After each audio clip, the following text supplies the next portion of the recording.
જય હિન્દ દોસ્તો, તો ફરીથી મેં એકવાર આવી ગયો છું જીકેના જબરજસ્ત વિડીયો લઈને, જો તમને આવનારી પરીક્ષામાં ખૂબ મદદરૂપ બનશે.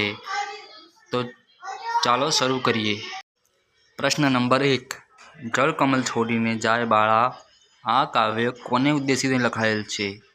ઓપ્શન: નાગને, कृष्ण नंदगोपने, बलराम ने. तो आपका सही उत्तर है कृष्ण ने. प्रश्न नंबर 2. જીપ્સી લોકોનું મૂળ સ્થાન નીચેનામાંથી જણાવો. Option: France, Egypt, Bharat, Russia. સાચો જવાબ છે રશિયા. દોસ્તો, તો હવે પછીના પ્રશ્નનો જવાબ તમારે કમેન્ટમાં આપવાનો રહેશે. પ્રશ્ન નંબર 3. નીચેની પંક્તિનો અલંકાર દર્શાવો. મુખ મરકાવે માવલડી. ઓપ્શન है વર્ણાનુપ્રાસ, ઉપમા, અનન્વય, રૂપક. આનો તમે સાચો જવાબ કમેન્ટમાં આપો.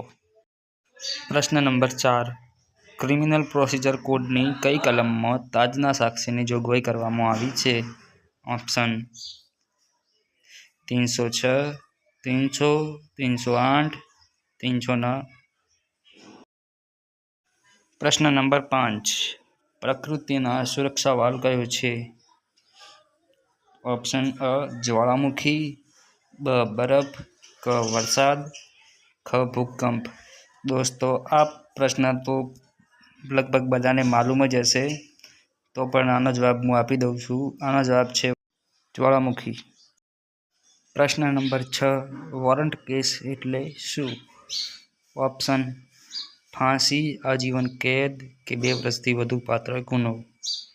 ફાંસીની સજાને પાત્ર ગુનો, 7 વર્ષથી વધુ સજાને પાત્ર ગુનો, આજીવન કેદને પાત્ર ગુનો. આનો પણ જવાબ તમે કમેન્ટ કરો. પ્રશ્ન નંબર 7. એક માણસ લુચ્ચો દેખાય છે. આ વાક્યમાં પૂરક પદ લુચ્ચો છે, તો તમારે આનો જે વિશેષણ કે કોઈ પણ પ્રકારનો અલંકાર તમારે દર્શાવવાનો છે. એમાં પહેલો છે સર્વનામ, વિશેષણ, સંજ્ઞા અને કૃદંત. આનો પણ સાચો જવાબ કમેન્ટ કરો. પ્રશ્ન નંબર 8. એઇડ્સના રોગ માટે કયો ટેસ્ટ કરવો પડે છે?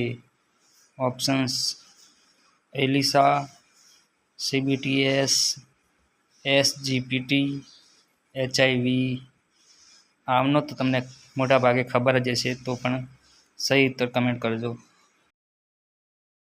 પ્રશ્ન નંબર 9. ગુજરાતી ભાષાનું સૌ પ્રથમ માસિક કયું છે? આ તો દોસ્તો તમને મોટા ભાગે બધાને ખબર રાખવું જ પડે, કારણ કે આપણી માતૃભાષાનો સવાલ છે. અખંડાનંદ, દાંડિયો, નવચેતન, સંસ્કૃતિ. બધા લોકો આનો જવાબ આપજો કમેન્ટમાં. પ્રશ્ન નંબર 10. આધુનિક સર્જક કોણ નથી?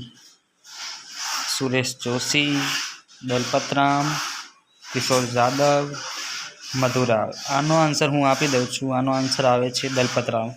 તો દોસ્તો, તમે અમારી ચેનલ પર નવા હોય તો જરૂરથી સબસ્ક્રાઈબ કરજો. આવા જ અવનવા વિડીયો જીકેના, જનરલ નોલેજના દરેક એક્ઝામ માટે મદદરૂપ બને એવા હું અવનવા પ્રશ્નો લાવીશ.